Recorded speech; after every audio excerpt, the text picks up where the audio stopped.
हाय दोस्तों, आप सभी को मेरी तरफ से नए साल की हार्दिक शुभकामनाएं। नया साल मुबारक हो 2022। Happy new year. आप खुश रहें, मस्त रहें, स्वस्थ रहें।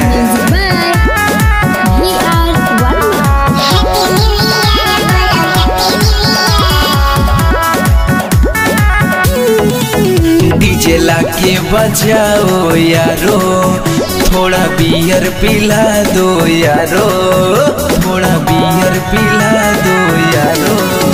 डीजे लेके बजाओ यारो, थोड़ा बियर पिला दो यारो। गर्लफ्रेंड को गिफ्ट देना है,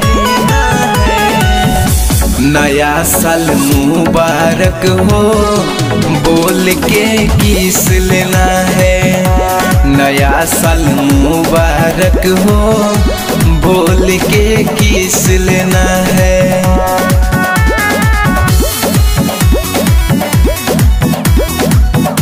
Mixed by Divana Studio।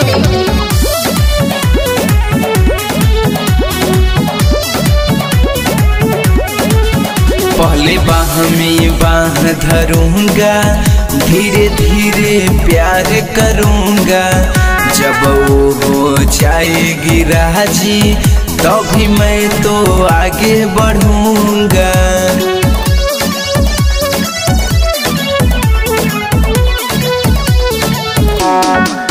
पहले बाह में बाह धरूंगा, धीरे धीरे प्यार करूंगा। जब वो हो जाएगी राजी, तभी प्यारे आगे करूंगा।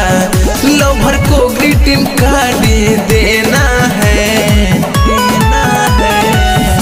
नया साल मुबारक हो बोल के किस लेना है। नया साल मुबारक हो बोल के किस लेना है।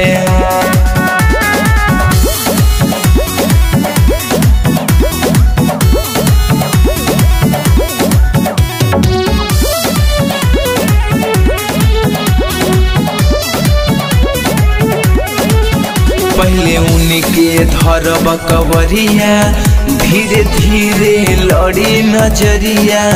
हमरा साथे जइहे सोना सिंगर सूरज कांवरिया।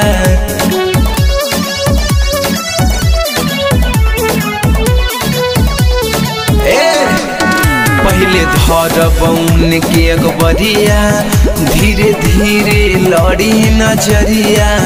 हमरा साथे जइहे सोना सिंगर सूरज कांवरिया।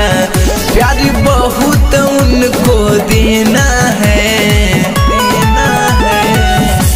नया साल मुबारक हो बोल के किस लेना है। नया साल मुबारक हो बोल के किस लेना है।